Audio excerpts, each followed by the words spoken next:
হিন্দু ধর্মগ্রন্থগুলির মধ্যে একটি পবিত্র গ্রন্থ হল উপনিষদ। ছান্দোগ্য উপনিষদে উল্লেখ করা আছে 6 নম্বর অধ্যায় 2য় পরিচ্ছেদের 1ম অনুচ্ছেদে বলা হয়েছে একম এবিদ্বিতীয়ম।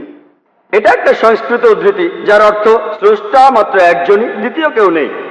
এটার উল্লেখ আছে শ্বেতাসূত্র উপনিষদে 6 নম্বর অধ্যায়ের 9 অনুচ্ছেদে न चास्य कसिज जनिता न च दीपा।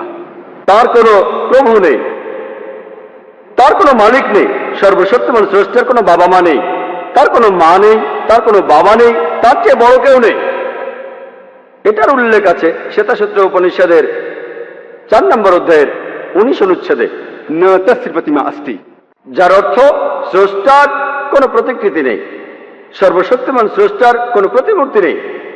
এছাড়া বলা হয়েছে শ্বেতাসূত্র উপনিষদে 4 নম্বর অধ্যায়ের 20 নম্বর অনুচ্ছেদে স্রষ্টা হলেন নিরাকার, কেউ তাকে চোখ দিয়ে দেখতে পায় না, কেউ চোখ দিয়ে তার আকৃতি দেখতে পায় না। আর হিন্দু ধর্মগ্রন্থগুলির মধ্যে সবচেয়ে জনপ্রিয় হল ভগবদ গীতা। এটার উল্লেখ আছে ভগবদ গীতায় 7 নম্বর অধ্যায়ের 20 নম্বর অনুচ্ছেদে সেই সব লোক যাদের বিচার বুদ্ধি কেড়ে নিয়েছে জাগতিক আকাঙ্ক্ষা, তারা অপদেবতার উপাসনা করে। ভগবদ গীতা 7 নম্বর অধ্যায়ের 20 অনুচ্ছেদে বলছে যে সব জড়বাদী লোকেরা তারা অপদেবতার উপাসনা করে আর মূর্তি পূজা করে। হিন্দু ধর্মগ্রন্থগুলির মধ্যে সবচেয়ে পবিত্র হল বেদ।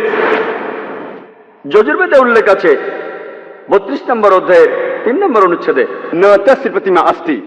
স্রষ্টার কোনো প্রতিমূর্তি নেই, সর্বশক্তিমান ঈশ্বরের কোনো প্রতিমূর্তি নেই, তিনি কখনো জন্মাননি, তারই উপাসনা করা উচিত।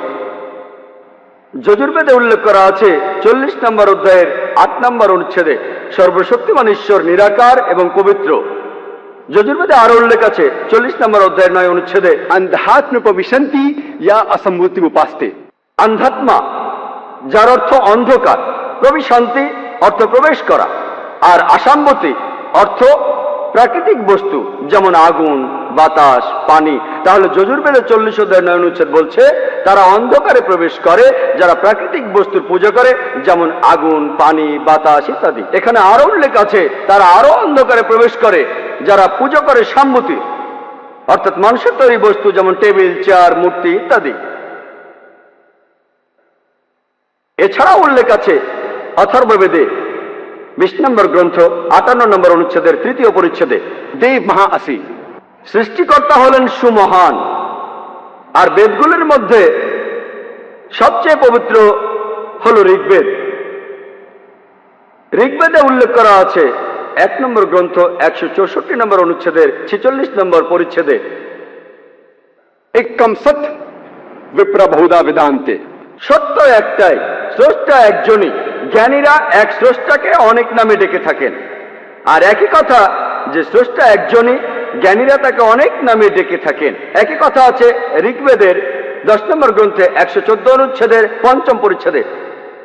আর শুধুমাত্র ঋগ্বেদেই 2 নম্বর গ্রন্থের 1 অনুচ্ছেদে একে একে 33টি আলাদা নামে ডাকা হয়েছে সর্বশক্তিমান স্রষ্টাকে। এগুলোর মধ্যে একটি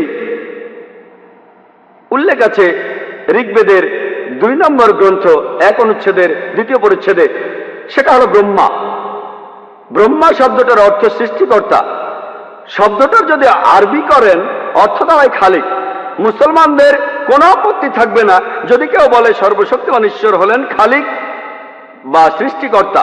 কিন্তু যদি কেউ বলে সর্বশক্তিমান ঈশ্বর সৃষ্টিকর্তা, তার 4টি মাথা আছে, প্রত্যেক মাথায় একটি করে মুকুট, আমরা মুসলমানরা প্রবল আপত্তি জানাবো। এছাড়াও আপনি শ্বেতাসূত্র উপনিষদের বিরুদ্ধে যাচ্ছেন। 4 নম্বর অধ্যায়ের 19 অনুচ্ছেদে বলা হয়েছে न तस्य प्रतिमा अस्ति। স্রষ্টার কোনো প্রতিমূর্তি নেই। অন্য আরেকটি নামে ডাকা হয়েছে ঋগ্বেদের 2য় গ্রন্থ 1ম অনুচ্ছেদের 3য় পরিচ্ছেদে, সেটা হলো বিষ্ণু। বিষ্ণু অর্থ রক্ষাকারী, অর্থাৎ পালনকর্তা। যদি এটার আরবি করেন তাহলে কাছাকাছি শব্দ রব। মুসলমানদের কোনো আপত্তি নেই যদি কেউ সর্বশক্তিমান ঈশ্বরকে বলেন রব, বিষ্ণু বা পালনকর্তা। কিন্তু যদি কেউ বলে বিষ্ণু হলেন সেই ঈশ্বর যিনি বসে আছেন সাপকে আসন বানিয়ে সমুদ্রের নিচে ভ্রমণ করেন, আকাশে উড়ে বেড়ান গরুর নামে এক পাখির পিঠে চড়ে। তার 4টি হাত, এক ডান হাতে রয়েছে চক্র, এক বাম হাতে রয়েছে শাক। আমরা মুসলমানরা তাতে প্রবল আপত্তি জানাবো। এছাড়াও আপনি যজুর্বেদের বিরুদ্ধে যাচ্ছেন। 32 নম্বর অধ্যায়ের 3 অনুচ্ছেদে বলা হয়েছে न तस्य प्रतिमा अस्ति। স্রষ্টার কোনো প্রতিমূর্তি নেই, সর্বশক্তিমান স্রষ্টার কোনো প্রতিমূর্তি নেই। এছাড়া উল্লেখ আছে ঋগ্বেদের 8 নম্বর গ্রন্থ 1ম অনুচ্ছেদের 1ম পরিচ্ছেদে, मां चदनदी संसद।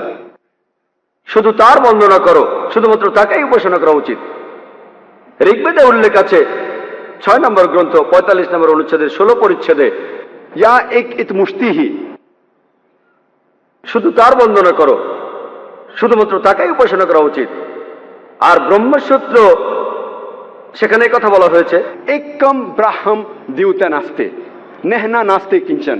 ভগবান একই হে, দুসরা নেহি হে, নেহি হে, নেহি হে, জরা ভি নেহি হে। ঈশ্বর মাত্র একজনই, দ্বিতীয় কেউ নেই, কেউ নেই, কেউ নেই, কখনো কেউ ছিলও না। তাহলে আপনারা হিন্দু ধর্মগ্রন্থগুলি পড়লে হিন্দু ধর্মের ঈশ্বরকে বুঝতে পারবেন।